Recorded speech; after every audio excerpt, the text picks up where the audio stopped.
Sports She's wonderful at, by the way. Sports studies. So. We're self-taught podcasters. And these are self-taught actual business owners. And think of what you could do with a degree. I'm kidding. Yeah. I'm not really big on thinking, especially on it. But yeah, so you mentioned we just cracked open this. It's kind of got a medium color to it. It's almost has the look of like a whiskey, but like you mentioned, because of the blend between a noir and a rosé. How many of these puppies? I'm looking at your fridge right now. How many puppies do y'all have here? We'll probably make 40 different single varietals and some special blends this year out of this harvest. Wow. And so like you are able to kind of manipulate, I guess it's all in the fermenting process. Everything from that first one, the Manchurian, that kind of had a little bit of a drier to our medium kind of whatever. And then you can go all the way on the spectrum of dry and sweet. And y'all do that for, it kind of appeases everyone's palates.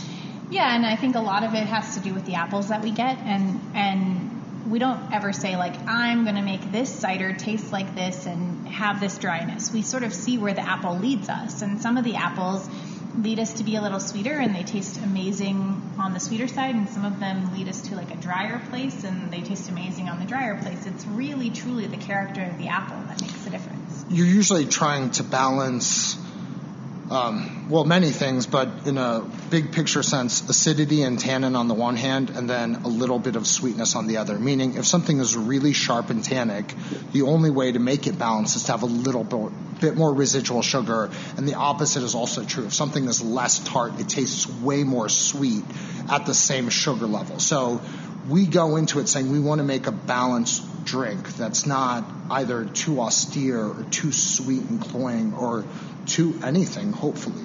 Okay. So, like, do y'all have the option to, you mentioned, like, from this batch this year, do y'all have wines that y'all let kind of go over? You're like, you know what, this baby could go for another year. Or do y'all have one of those that's like, do we have a 10-year that y'all, or, in this instance, a 4-year that maybe you'll crack in a year to see what it kind of developed into? Do y'all play that same game as our vendors do? Yeah, we put things away for us.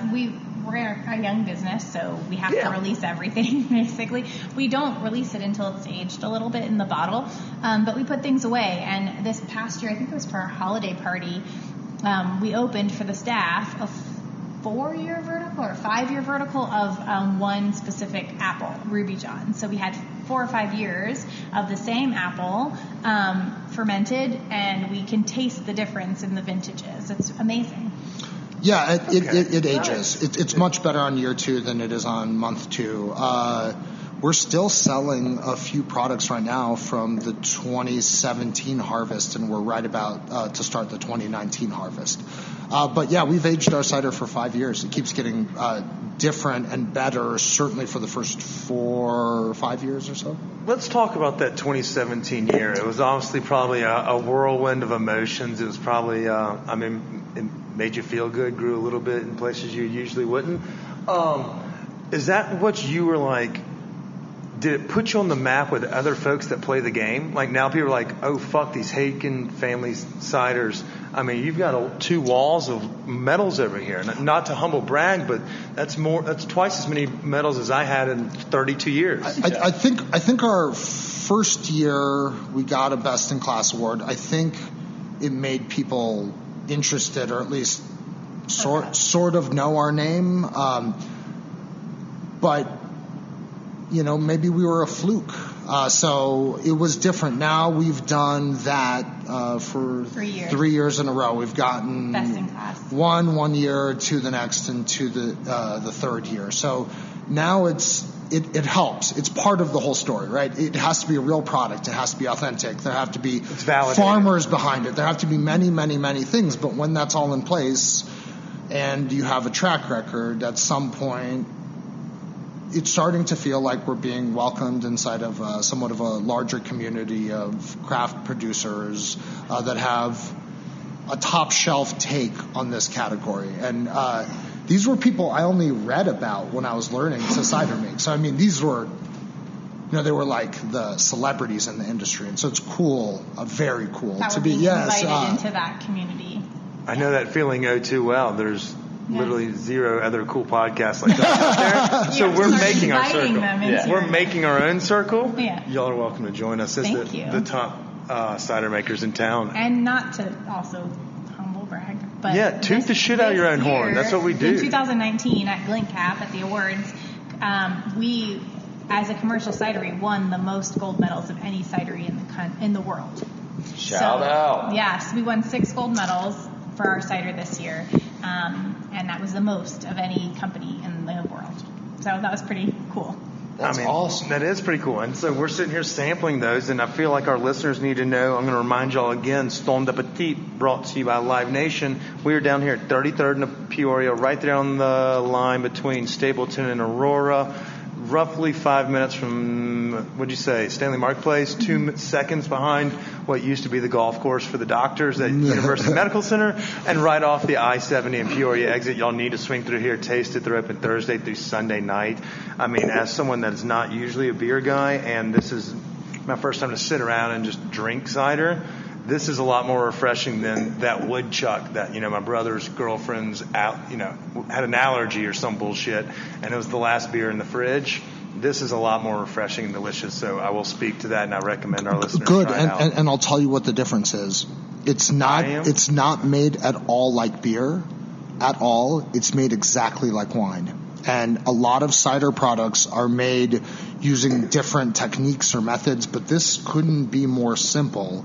It's just the apple itself that you like.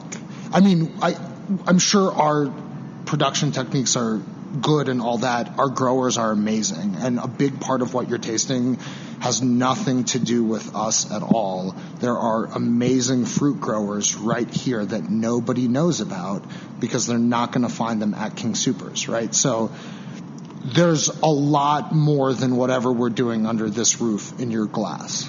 And that's a good point to also, remind folks that, it's the local farmers that are also producing, the products that y'all are, sourcing and things of that nature. So it reminds you to not only shop locally, but y'all are doing it in the same capacity as the chefs that y'all worked with at Slow Foods. Yeah. It's like the objective is zero waste as well as to work within your community, and y'all are doing exactly that and thriving. And in season, anybody can go on our website and see who our apple growers are. They market nearly all of their fruit at farmers markets between Fort Collins and Denver. Say the So we've got website? Our website's HaykinFamilyCider.com. Haykin for those listening at home. Yes, and you can see Ela Family Farms at a million markets in Denver. Okay, so this is a question, especially for, y'all mentioned the Boulder people and, the folks that are working up there. Especially those with these trends that are popping now and like, I have a gluten allergy and my kid's allergic to grass and, penicillin and everything else. You hear that there are some that are like sugar-free and like gluten-free.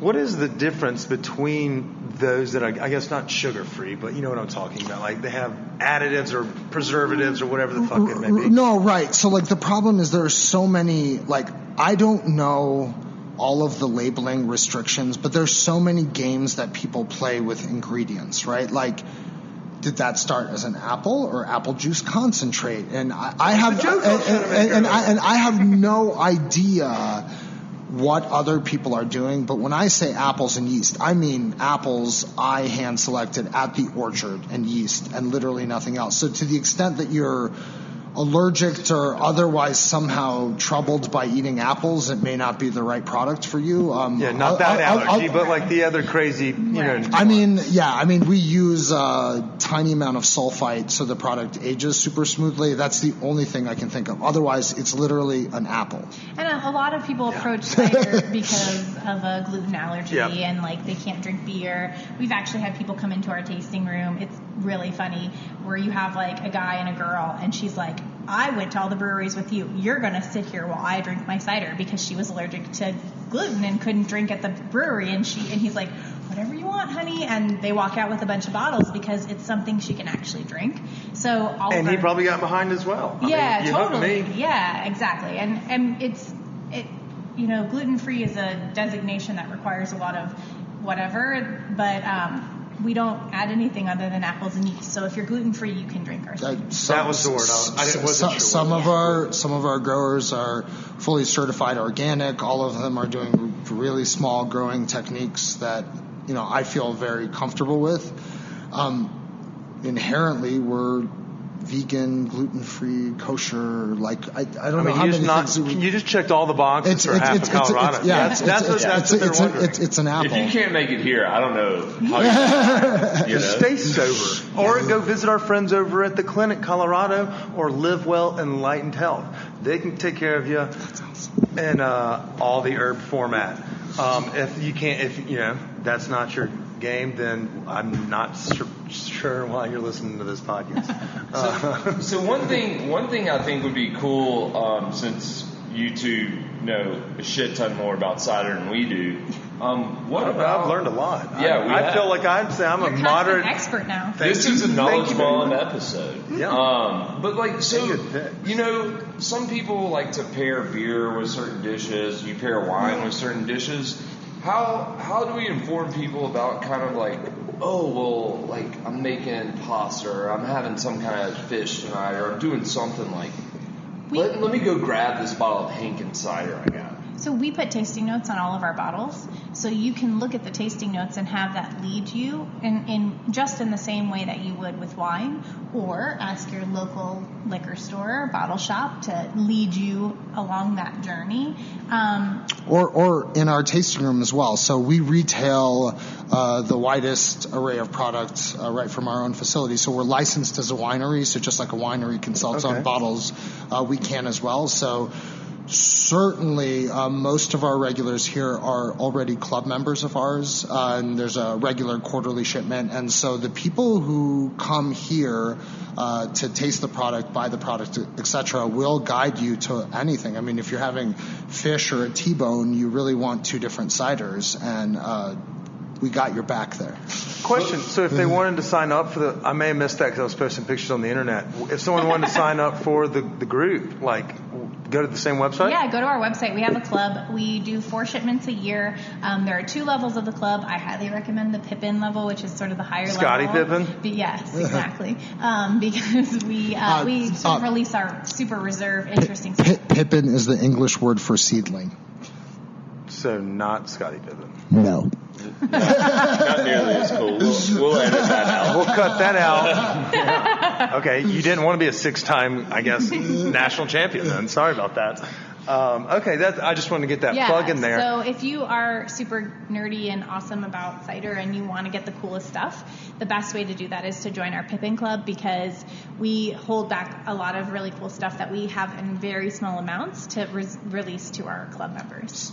Yeah, so there's our whole business is really geeky. There's an ultra geeky side to our business that's foraging based. In season, we drive around with tarps and buckets and this 20-foot tall pole to shake apple trees, and there are these awesome 100-year-old trees all over the place, amazing fruit that people just ignore. So there's a huge part of our business where we're foraging really cool historic apples, or even landscaping crab apples sometimes to make really cool ciders, and a lot of that product goes to our geekiest customers, and those are overwhelmingly our club members, especially our Pippin Club members. So literally they're as one-of-a-kind ciders as Boulder Open Spaces told me they found these gigantic, awesome, old-school trees in the middle of a hayfield in Boulder County. And we drove our delivery van into the middle of the field and picked these 35-foot tall trees and made that as a separate cider called Twin Seedlings. And so when we say club, there's a part of we don't want to lose. It's like the He-Man Women's Hater Club, but it's not as exclusive. Much more exclusive. Even more. They were pretty cutthroat with their acceptance rate. We never want to forget we started as hobbyists, right? The whole point of this is we loved what we were doing, and we were willing to pick crab apples in a median in between 6 lanes of traffic before, so we're not too good for that now, right? So we're not going to stop doing the weirdest, craziest apple stuff to showcase what ciders can do, and 90+% of that goes to our Pippin Club members, and if they keep signing up, it'll be 100+%, meaning I'm going to start stealing product from elsewhere. I like it. Nice. Yeah. So, I mean, if you obviously know your apples like you think you do, what's your pie game like? There's no. 3.14. Oh shit! Yeah. I see what you did there. Nerd. Yeah, we got gardeners and mathematicians over here.